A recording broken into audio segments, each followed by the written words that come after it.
acerca de la naturaleza misma de la pandemia y acerca de un poco el modo en que creo que se puede hablar de ella, sobre ella, perdón, de manera significativa, ¿no? Eh, Tomando en consideración también, por supuesto, el hecho de que hemos atravesado distintos momentos, ¿no? Que se diría anímicos en la sociedad y que no hemos hablado de este tema igual cuando estábamos todos confinados durante un periodo indefinido de tiempo que con posterioridad, ¿no? Ya el verano anterior fue un falso remanso de tranquilidad más o menos ilusoria y después, en fin, sobrevino una segunda ola que además es interesante pensar que por mucho que estuviera teorizada o fuera prevista en razón de lo sucedido en pandemias anteriores, en especial la gripe española, o la mal llamada gripe española del 18 y 19, bueno, pues no se pudo hacer mucho para contenerla, ¿no? Es decir, que hay que reflexionar también, aunque no es el tema de esta conferencia, acerca de cómo la pandemia nos ha recordado que el mundo natural, lo que llamamos el mundo natural, retiene todavía ciertos elementos de autonomía respecto del ser humano, incluyendo, por supuesto, insisto, dentro del mundo no humano, las bacterias y los virus,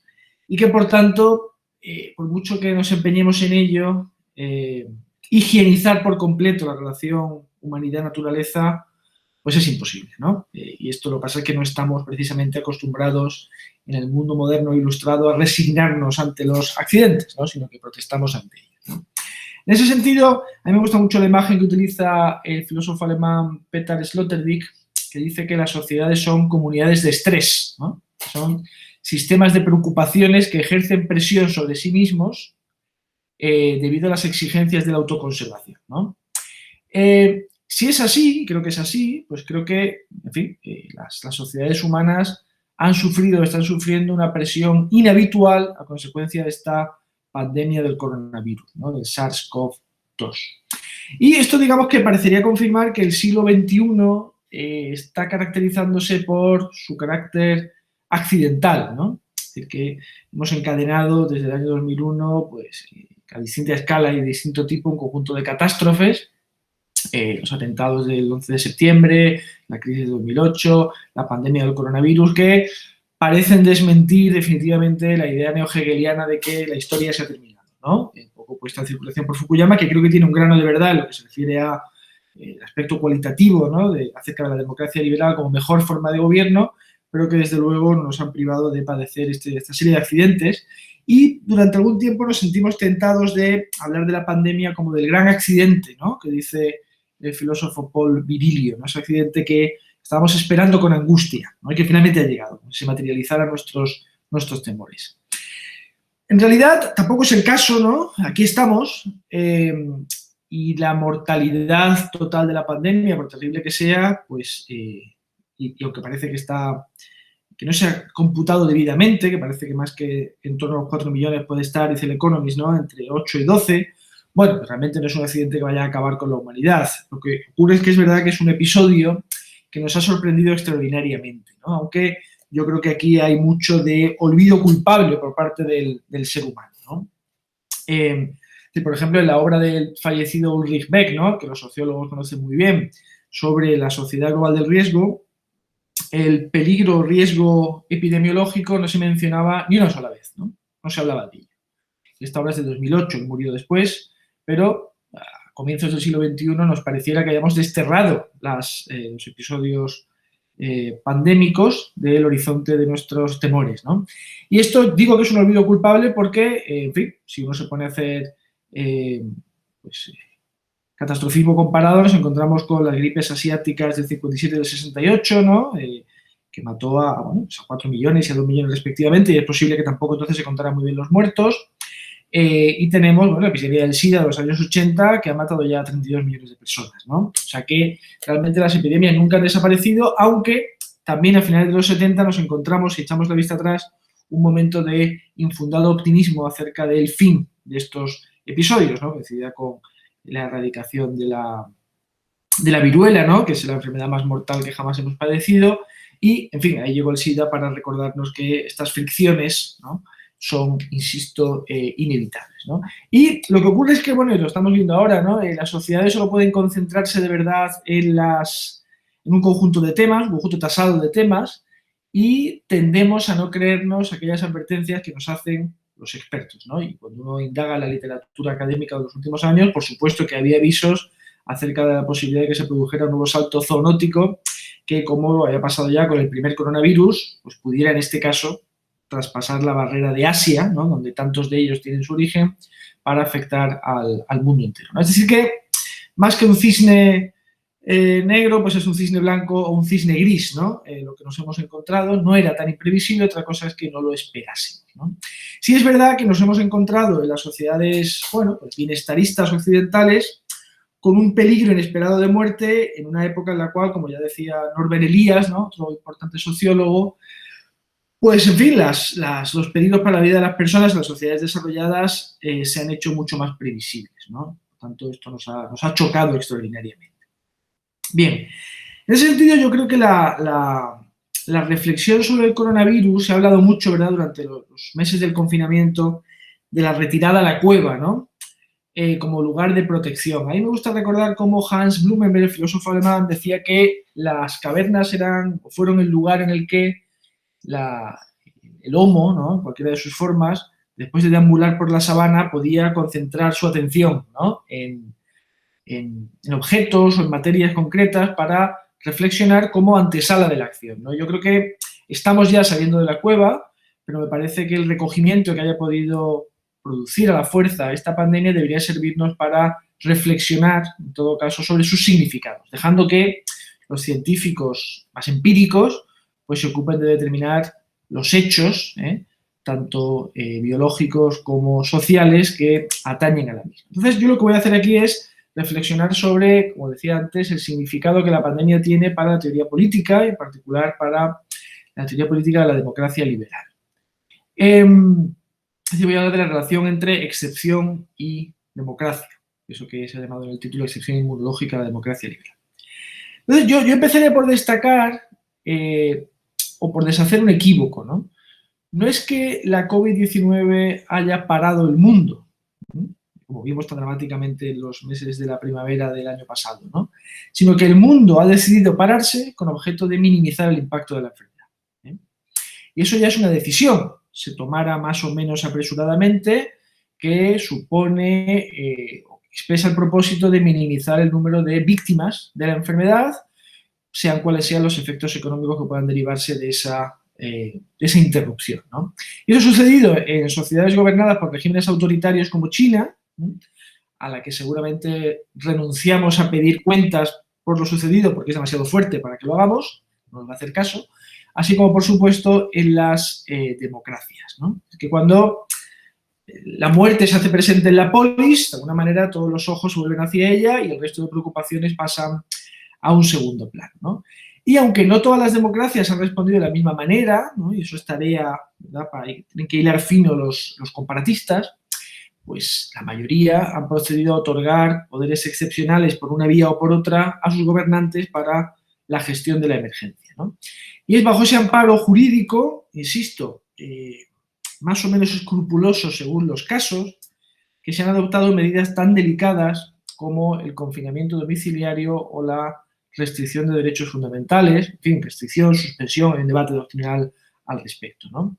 Pero en conjunto creo que la protección de la vida de los ciudadanos ha primado sobre otros bienes democráticos y en particular, seguramente durante al menos algunos meses, sobre el ejercicio de la libertad. Y señalo ya algo sobre lo que volveré después. Eso ha sucedido con independencia de la eficacia con que hayamos podido, de hecho, proteger esas vidas individuales, ¿eh?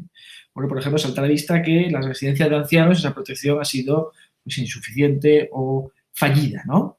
Pero una cosa es el propósito con el que se hace algo y otra cosa es el resultado que se logra con eso que se hace, ¿no? Y este proceso bueno, otorgar primacía a la protección de la vida sobre el ejercicio de la libertad, creo que fue durante los primeros meses de la pandemia, cuando reinaba la incertidumbre y no sabíamos a lo que nos enfrentamos, un proceso generalmente pacífico, ¿eh? Por más que haya existido un debate teórico acerca del conflicto de bienes al que me acabo de referir, que ocasionalmente además ha sido expresado en distintos países por algunas fuerzas políticas, algunas movilizaciones, ¿no?, sociales, estoy pensando en Alemania singularmente, ¿no?, donde han sido muy fuertes.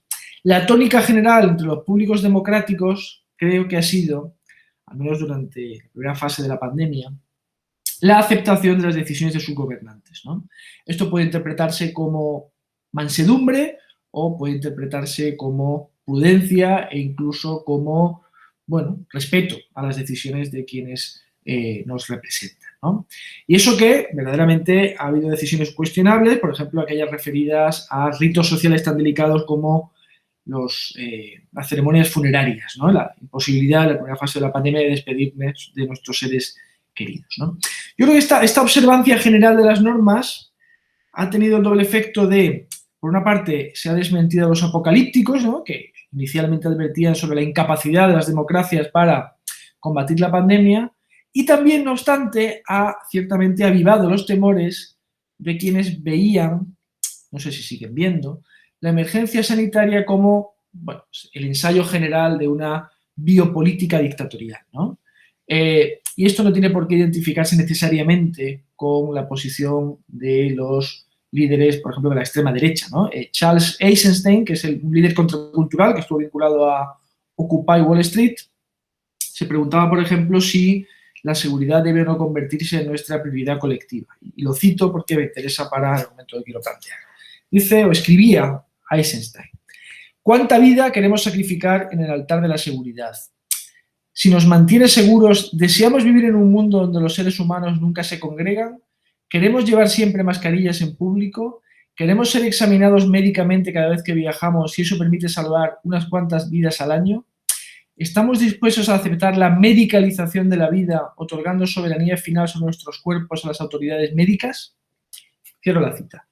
El discurso tiene claros ecos libertarios, podríamos decir, ¿no?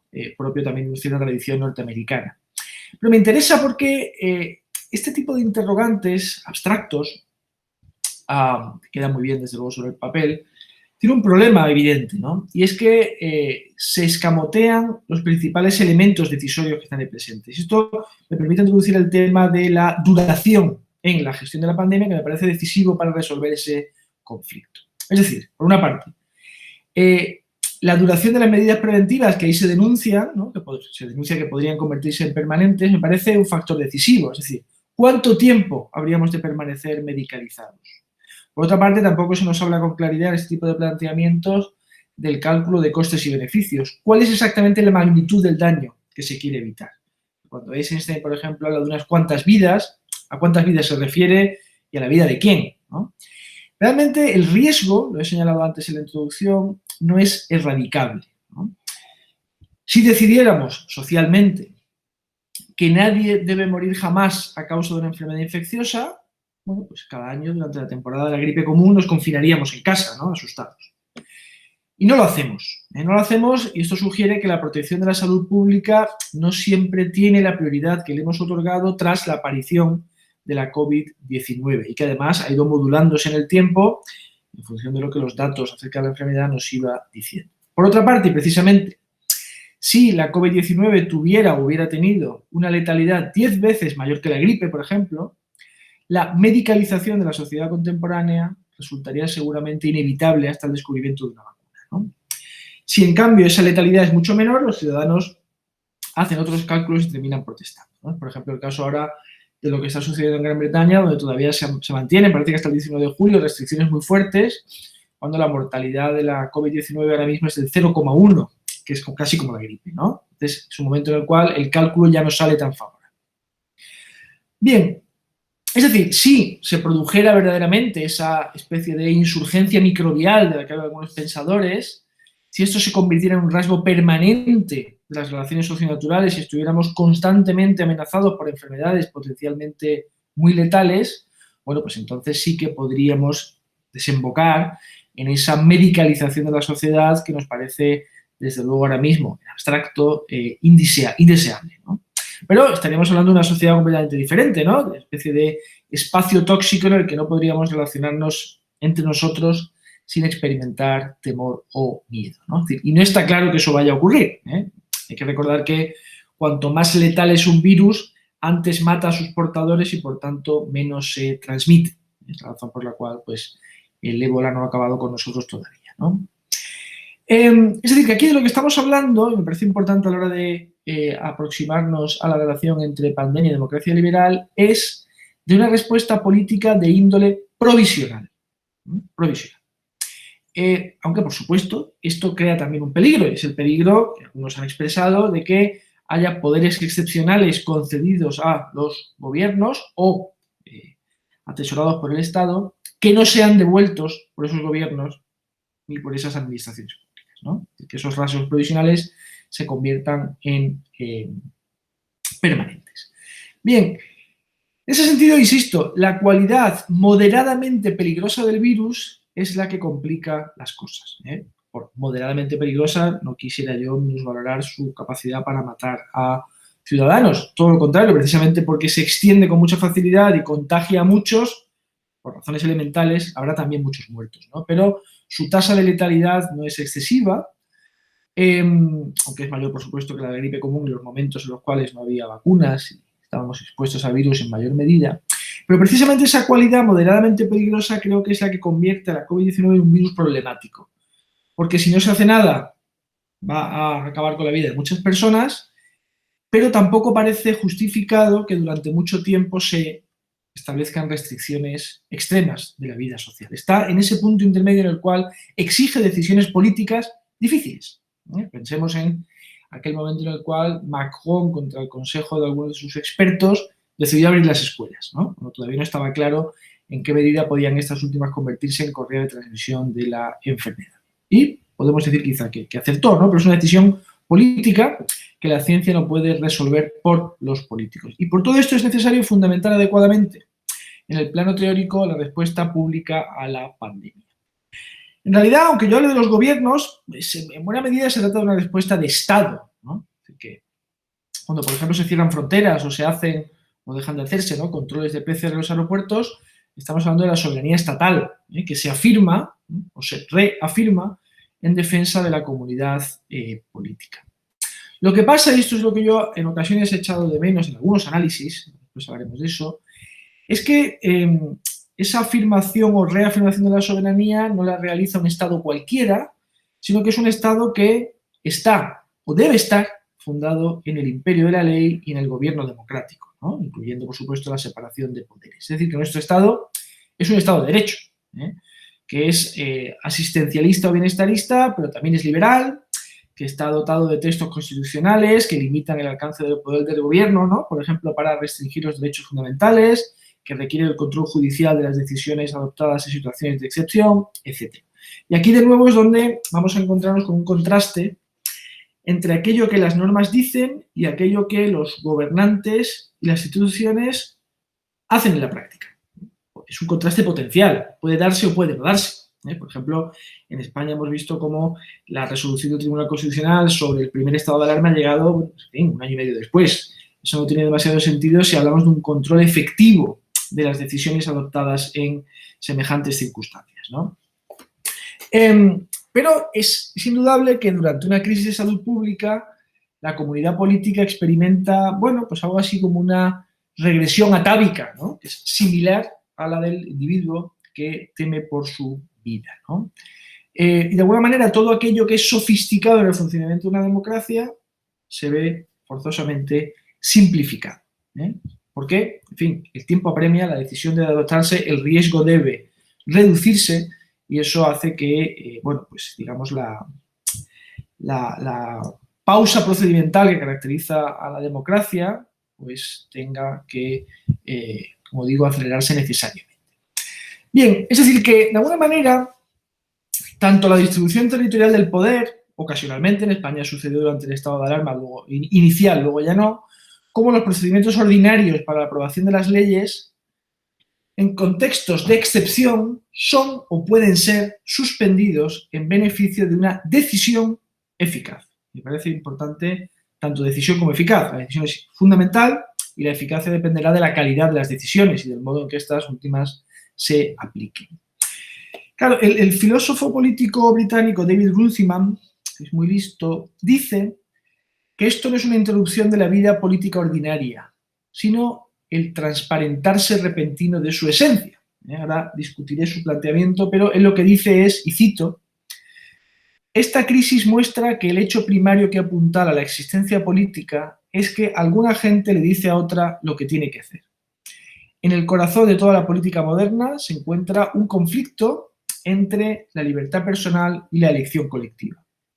Este es el pacto fáustico identificado por el filósofo Thomas Hobbes a mitad del siglo XVII, cuando su país sufría una auténtica guerra civil. Como sabemos, Hobbes, ¿no?, es el creador del Leviatán.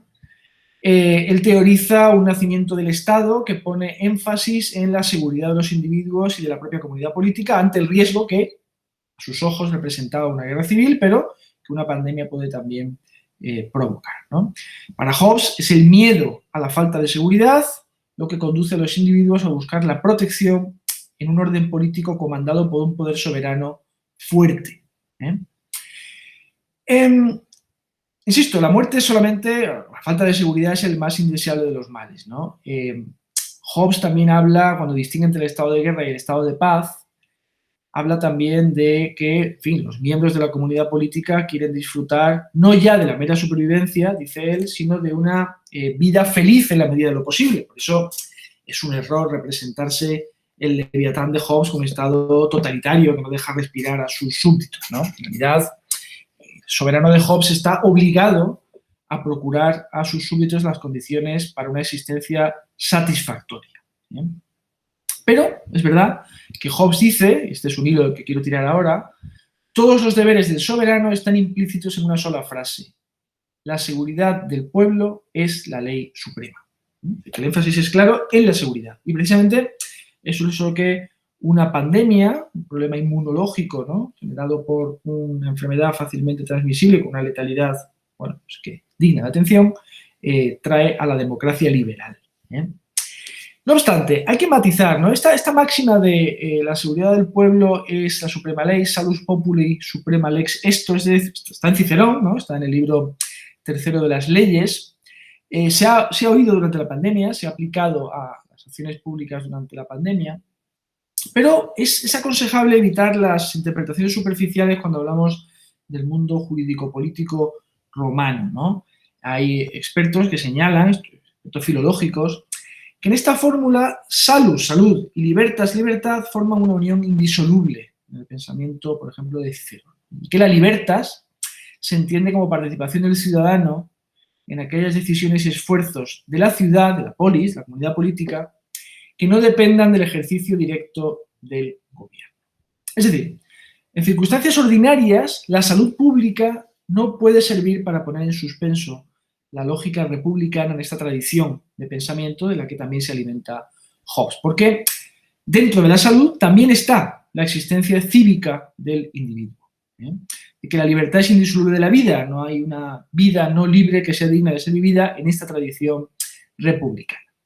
Además, la suprema lex, es una ley, por tanto, no es la concesión de plena arbitrariedad para que el gobernante haga aquello que crea necesario sin sujetarse a ningún límite, ¿no? Así que es una ley que, por tanto, como tal, se orienta al bien común. Lo que pasa es que las circunstancias excepcionales, y la pandemia es una de ellas, la vinculan a un tipo más arriesgado de decisión. Y en Roma, y esto está luego en Hobbes, está luego en Rousseau, una situación excepcional podía conducir al nombramiento temporal de un dictador.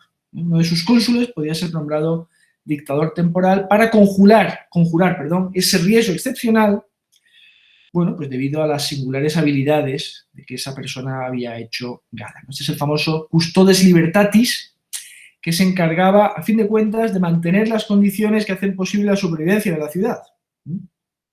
Y en nuestro caso sería el restaurador de la salud ante el embate de una pandemia. Que se trata en el fondo de evitar que la excepción acabe con el sistema. Y por eso se crea el estado de excepción orientado a proteger el sistema. Claro, lo que ocurre es que una excepción solo tiene sentido como interrupción temporal de una normalidad. Cuando los poderes especiales del soberano o el dictador temporal se convierten en dictador definitivo, ya no hay libertades a las que volver, ¿no? Ese es el fin de la república, lógicamente. Eso está en la historia de Roma, ¿no? Por eso es un error pensar que Hobbes o Rousseau, que habla también de esto, pues contemplaran la necesidad de un dictador permanente, ¿no? Es decir, que hablamos de un monarca temporal, es una cita literal, que puede ejercer el poder de forma transitoria de una manera excepcional. O sea que no es un tirano, sus decisiones son legítimas. Pero claro, si la excepcionalidad se prolonga sin motivo, ese monarca temporal legítimo se convertirá precisamente en un tirano. Este marco conceptual nos puede parecer muy remoto a primera vista, ¿no? Roma, Hobbes, ¿no? Pero en esencia es el mismo que aplica a las democracias constitucionales en caso de excepción o emergencia. No hay que olvidar, por tanto, que el reforzamiento temporal de los poderes del gobierno democrático para la gestión de la emergencia sanitaria equivale a un mandato limitado cuya finalidad es contener la epidemia. Eso es lo que tiene que hacer el gobierno durante una epidemia. Y si se dedica a hacer otras cosas, hará mal, porque aprovechará en buena medida la distracción del cuerpo democrático para adoptar decisiones que no corresponden en ese momento. Y esto realmente, esa restauración de la salud pública, se parece poco a ese poder sobre la vida y la muerte de los ciudadanos que David Runciman atribuye al ejercicio del mando político, ¿no? Por eso también quien habla en relación con la pandemia, ¿no?, de la necropolítica, ¿no?, del pensador Achille Mbembe, es un poco un poder soberano que ejerce la capacidad para decidir sobre quién vive y quién muere. En fin, me parece un poco desencaminado, ¿no? Estas situaciones de guerra, de colonización, de agresión genocida, pues no tienen nada que ver con una pandemia y con la gestión democrática de la misma, ¿no? Precisamente, enfrentado a una pandemia, un gobierno democrático busca, o debe buscar, otra cosa es que otros no lo hagan, lo contrario, preservar la vida de la muerte. Y quiere hacerlo, o debería hacerlo, con el menor daño posible a los principios constitucionales que lo apuntaran, ¿no? Y ahí es donde se manifiesta o se expresa la tensión inevitable entre normalidad y excepción, ¿eh? Porque es difícil asegurar la salud pública repartiendo equitativamente las cargas que correspondan, de manera democrática, sin protestas y sin entrar en conflicto con el poder judicial. Bien, sigo. Aquí también se ha apelado mucho a la idea de la excepción que teorizase en su momento Carl Schmitt, ¿no?, que es, en fin, teórico del derecho y teórico político de principios del siglo pasado, bueno, de principio, realmente vivió ya bien entrado el siglo XX, que defendió como una la idea de que la soberanía a la manera clásica reemerge en tiempos de excepción, ¿no? Y es famosa su definición de soberano como aquel que decide acerca de la excepción. Es interesante, ¿no? Para Schmitt es soberano el que determina que estamos ante una excepción que conduce a un reforzamiento de los poderes del soberano, lo cual, si se fijan, pues implica la ausencia de un catálogo tasado de excepciones, constitucionalmente previsto. Y es verdad que las constituciones no pueden prever todos los posibles accidentes o situaciones extraordinarias que conducirían a un estado de alarma o de excepción, pero, en principio, entendemos que cualquier cosa no sirve para llevar a ese tipo de decisiones, ¿no? Claro, lo que Schmitt hace es orientarse hacia una concepción preliberal o antiliberal de la soberanía. E incluso reprocha a Rousseau que ha separado al soberano del legislador y del poder ejecutivo, ¿no? Para Schmitt, el soberano debe acumular todo el poder. Y es crítico de la incapacidad decisoria, a su juicio, del liberalismo político, ¿no? Que para él, todo el parlamentarismo, el liberalismo, eso es una charla no concluyente donde las distintas cosmovisiones que generan una sociedad, sociedad pluralista, pues llevan a la discusión permanente sin la toma de decisiones ejecutivas, ¿no? Es un poco mucho ruido y pocas veces, ¿no? Y por eso lo que él dice es que ningún positivismo jurídico, ninguna norma, por buena que sea, puede resolver la tensión entre el ejercicio de la soberanía ordenado y limitado y, bueno, pues digamos esa sustancia del poder político que conduce a un ejercicio ilimitado de la soberanía, que a su juicio está siempre latente, ¿no? Es decir, su preocupación es la preocupación por el caso no regulado jurídicamente, por quién decide sobre la excepción y quién decide qué puede hacer el poder político durante la excepción. Entonces, esto es interesante porque nos pone en la pista de ese conflicto que, como he dicho antes, han estado en distintas democracias liberales, acerca de qué está justificado que haga el gobierno en situaciones de excepción y cómo se enfrenta a eso el liberalismo, digamos, constitucional. Claro, cuando hablamos del paso de la teorización medieval o renacentista del poder a las teorías populistas de nuestra época, muchas veces se nos olvida que de por medio está esa gran revolución que es la revolución liberal, que, insisto, establece un marco para la acción del Estado que se caracteriza por la limitación legal. En principio, nada de lo que haga el poder político pues puede dejar de estar contemplado legalmente, ¿no? Y como sabe, pues incluso los reales decretos tienen después de que pasar por el Parlamento y ser convalidados parlamentariamente y están sujetos a control jurisdiccional. Por tanto, también la excepcionalidad tiene que estar, en la medida de lo posible, hasta cierto punto, regulada. Entonces, nos encontramos, por tanto, con que frente a una amenaza contra el orden constitucional, y la pandemia es una de ellas, se activa el derecho de emergencia que persigue conjurar la amenaza. Este modelo, como he dicho antes, está inspirado en la dictadura comisarial romana. Lo que ocurre es que trata de ejercer un control legal suficiente sobre el gobierno democrático durante la duración de la excepción. Esto puede hacerse mediante el estado de alarma o el estado de excepción, pero también hay países como Alemania o Suecia donde no ha sido necesario decretar ese estado de alarma o excepción porque ya se han dotado previamente de una legislación ordinaria, en forma del equivalente a una ley orgánica, que prevé aquello que se puede, no se puede hacer en una situación de emergencia. Es lo que en España, por desgracia, finalmente tampoco se hizo durante la pausa que nos dio el virus antes del otoño pasado, pero que seguramente habría ayudado a limitar el desorden jurídico que ha caracterizado la cogobernanza española, con independencia de que eso haya salido mejor o peor. Hablo, insisto, en términos jurídicos, ¿no? Incluso en la tradición anglosajona, ¿no? Y a la que Suecia es cercana en algunos aspectos, este reglamentismo pues, es poco habitual, ¿no? Casi que se espera de los gobernantes que no abusen de la situación excepcional. Y muchos críticos sugieren que Boris Johnson quizás sí lo haya hecho, ¿no? Por tanto, más que diferencias sustanciales entre los poderes que están autorizados o facultados a utilizar los gobernantes en caso de emergencia, lo que nos encontramos en el panorama europeo, me parece a mí, es una divergencia en el modo en que esos poderes suplementarios o especiales son reconocidos y categorizados, ¿eh? Pero esos poderes han existido y se han otorgado a los gobernantes en todos los países europeos, ¿no? Eso no quita para que quizá, bueno, cuando se decreta un estado de alarma, o como se llama en Portugal, que es muy bonito, el estado de calamidad, ¿no? Bueno, bonito, ya me entienden, ¿no? Esto causa efectos anímicos particulares, ¿no? Por supuesto, no es lo mismo decir se aplica una ley ordinaria que prevé esto que se aplica un estado de alarma, un estado de excepción que nos tiene a todos un poco más sobrecogidos, ¿no? Bien, voy a adelantar un poco para no extenderme demasiado. Claro, lo que ocurre es que teorizar una suspensión legal de la ley, y me detengo sobre la expresión, suspensión legal de la ley, presenta sus dificultades, ¿no? El estado de emergencia se refiere a situaciones límite cuyo control legal requiere de la pulcritud democrática de los decisores y de la existencia de mecanismos eficaces de control judicial. Y vuelvo a referirme a la tardía sentencia del Tribunal Constitucional en España para, en fin, referirme al ejemplo en el cual eso no se ha producido, ¿no?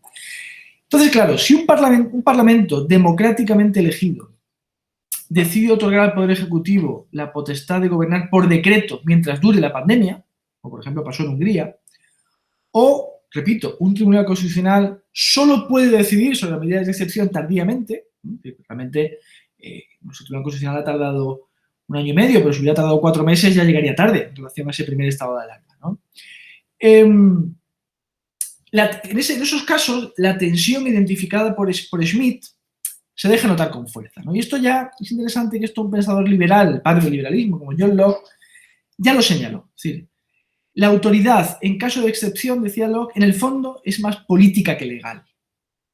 Y el desempeño correcto de los gobiernos democráticos en circunstancias de excepción va a depender mucho de la voluntad de los gobernantes y de la cultura política existente en el país del que hablemos, ¿no? En el que las reglas informales que conducen al cumplimiento con mayor o menor escrúpulo o directamente al incumplimiento de las normas y a la existencia o inexistencia de una opinión pública más o menos escrupulosa igualmente, pues era decisivo. De tal manera que, si ocurre lo contrario, si Schmitt tiene razón, y si la excepción es utilizada por un gobierno democrático para acabar con la norma o para erosionar la norma, la normalidad, nos situaremos por la vía de los hechos fuera de los parámetros de la democracia tal como la venimos conociendo.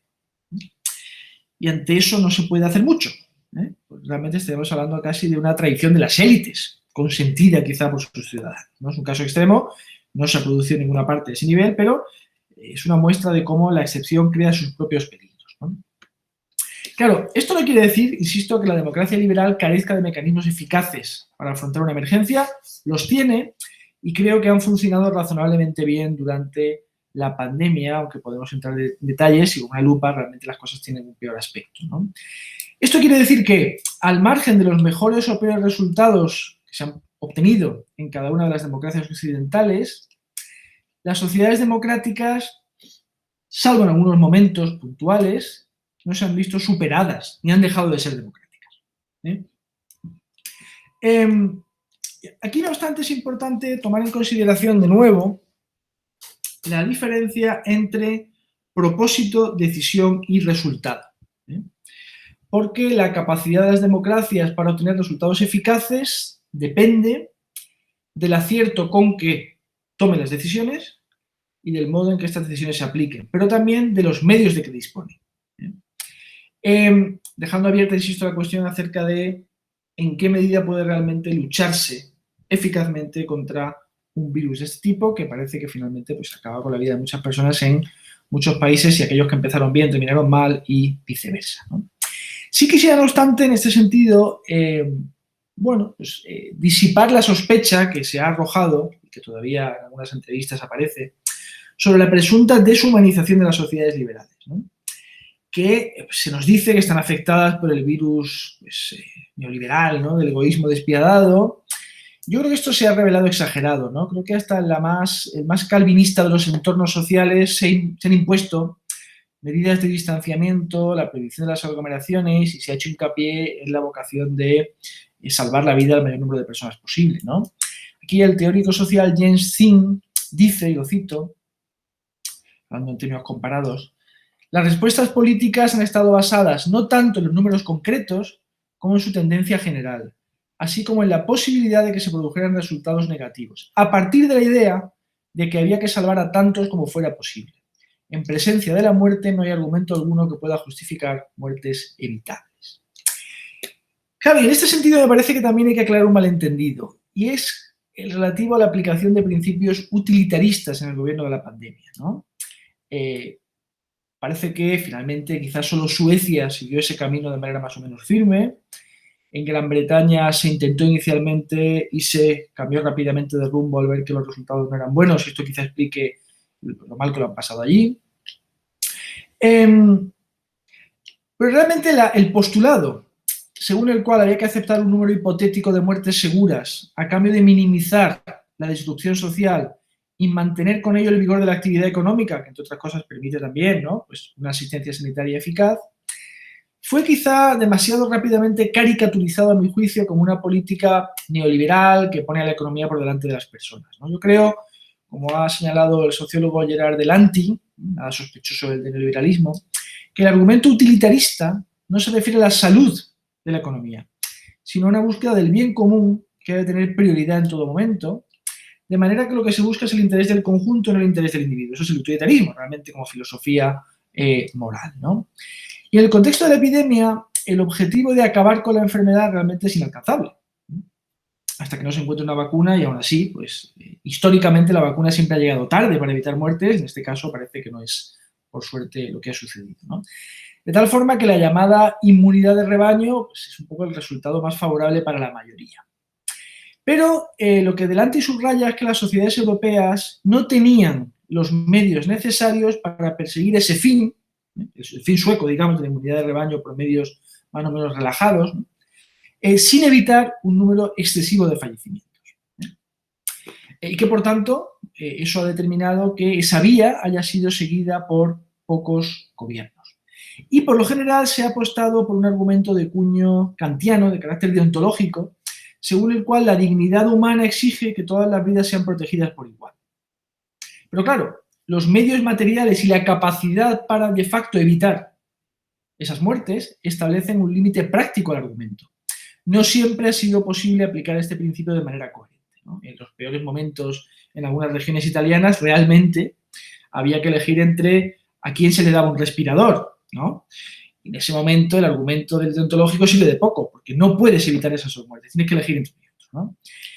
Y esa es la debilidad potencial del argumento deontológico, que en principio todos abrazaríamos gustosos, que la preservación de la vida sin el aseguramiento de las condiciones que la hacen digna de ser vivida tampoco es una solución al problema que la pandemia nos ha puesto delante en las fases más agudas de la misma, ¿no?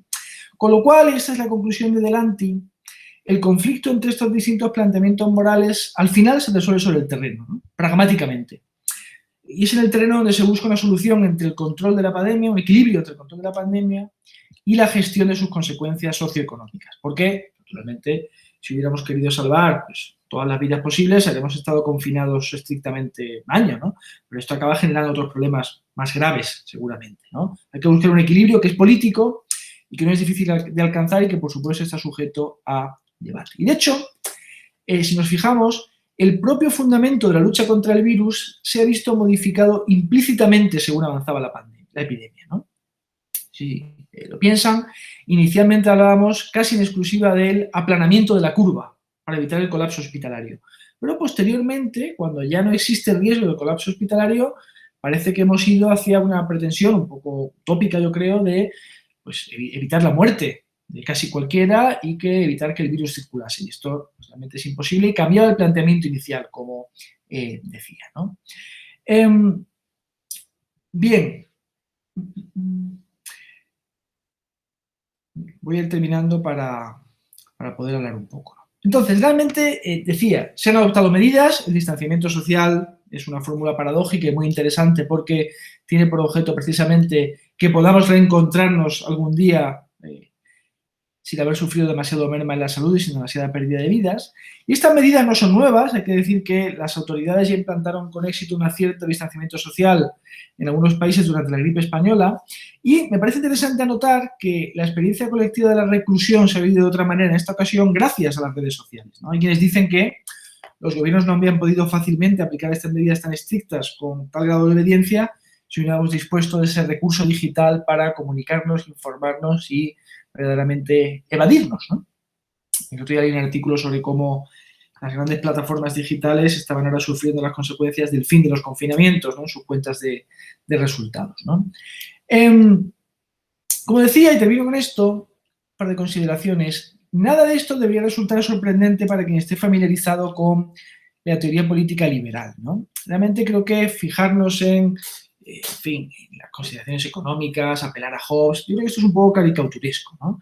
El propio John Locke, cuando hablaba del contrato social, pues describía una comunidad prepolítica en la cual los individuos cooperan entre sí, ¿no? Y Locke establece incluso una cláusula propietaria, según la cual la apropiación de los recursos en el estado de naturaleza, pues debe asegurarse de que siga habiendo recursos para los demás, ¿no? Esto, en principio, conecta poco con la visión general o superficial que tenemos del pensamiento liberal, ¿no?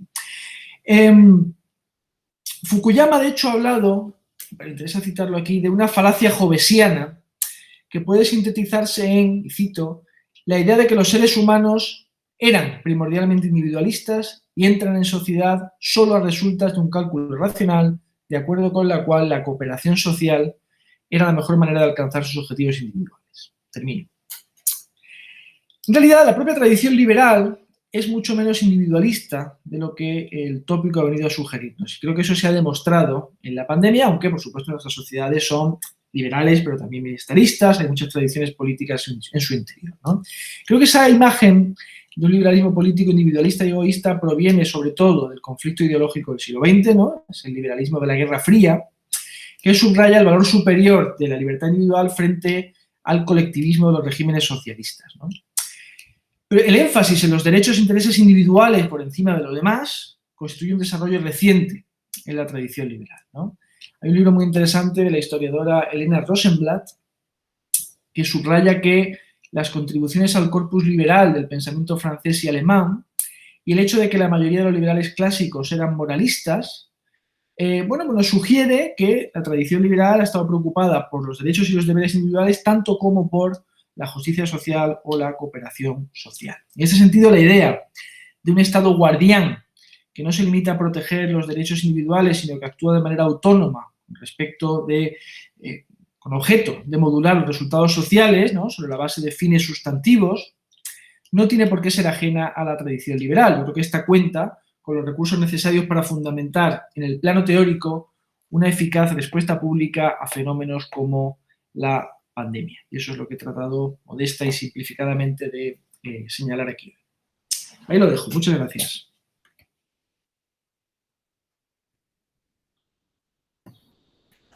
Muy bien, pues muchas gracias por la intervención que, bueno, me ha resultado muy interesante y seguro que a todos los aquí presentes también, y que ha abierto, bueno, desde mi punto de vista, muchos temas, ¿no? Y muchas posibilidades de reflexión. No sé si alguien quiere preguntar algo, hacer alguna valoración sobre lo dicho. Si no, yo sí que quería preguntar un poco, reflexionando sobre algunas de las ideas que has comentado, de manera muy básica. Bueno, has dicho al principio eso, que crees que dentro de unos meses nadie querrá estar hablando sobre esto, ¿no?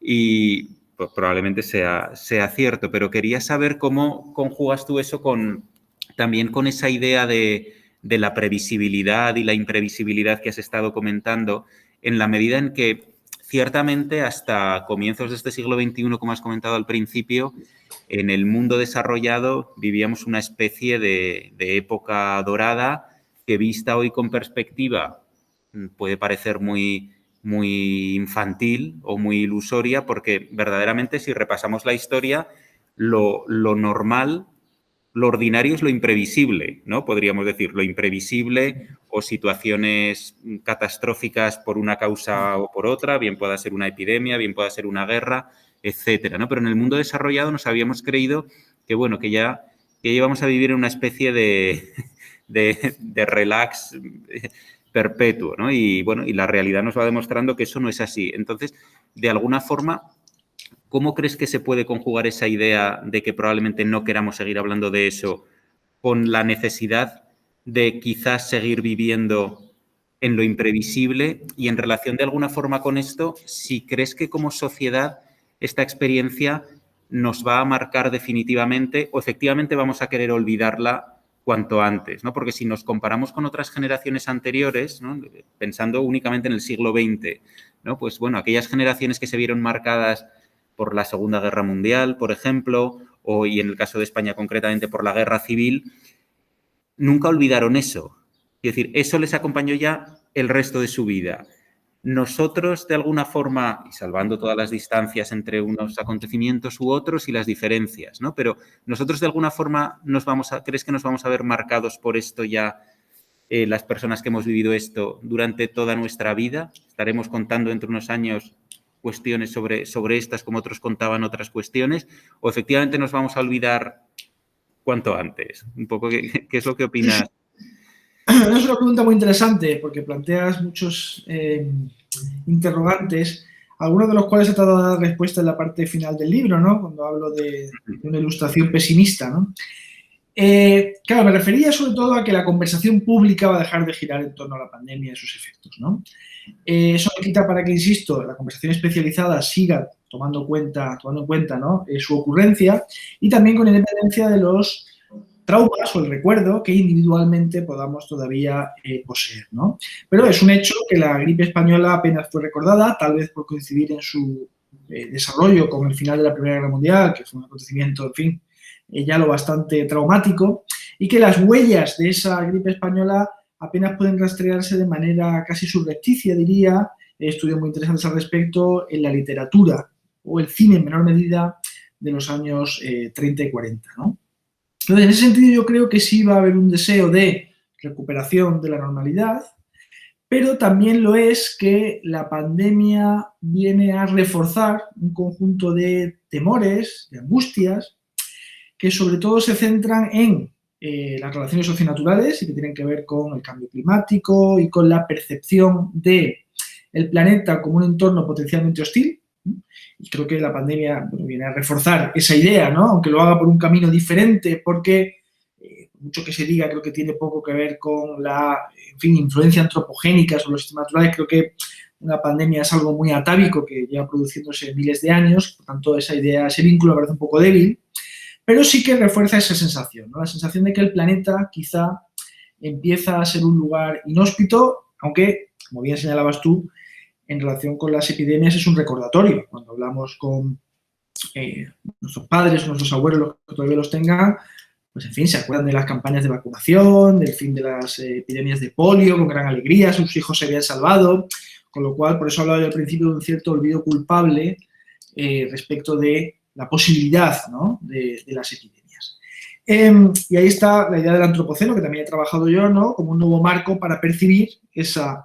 Y esto conecta a su vez con, por supuesto, y en España esto lo tenemos muy presente, con el debate que en otros países no tienen este debate concreto, ¿no?, sobre si los padres han vivido mejor que los hijos o no, si no podemos hacer una vivienda, las expectativas de los jóvenes. En general, hay una erosión de la occidental, una erosión de la idea del progreso, tal como se ha entendido clásicamente, ¿no? Y pareciera que nos hemos dado contra un muro, nos estamos topando con los límites del progreso.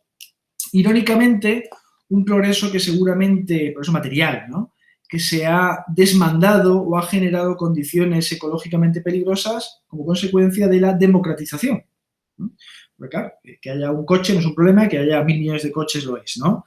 Y pasa lo mismo con los cruceros, pasa lo mismo con los hijos, pasa lo mismo con cualquier bien que podamos imaginar, es una cuestión de magnitud y de escala, ¿no? Entonces, claro, creo que seguramente la pandemia reforzará esta tendencia pesimista, pero no estoy tan seguro de que vayamos a seguir hablando de los peligros inmunológicos en primer plano, ¿no? En primer plano. Por supuesto, en fin, estas consideraciones están sujetas a ser refutadas por el futuro próximo, ya veremos, ¿no? Es mi percepción. Muchas gracias. No sé si queréis preguntar alguna cuestión. Bueno, si no hay ninguna, pues volver a agradecerte tu ponencia, tu disponibilidad y eso, como te he dicho antes, doblemente tu tiempo ahora que están. Nada, eso es precioso. Y nada, mucha suerte con la oposición, que seguro que irá muy bien y muchas gracias de nuevo. Estupendo, Enrique. Pues muchas gracias y que vaya bien el curso. Estamos muy en bien, contacto. gracias. Hasta luego. Adiós.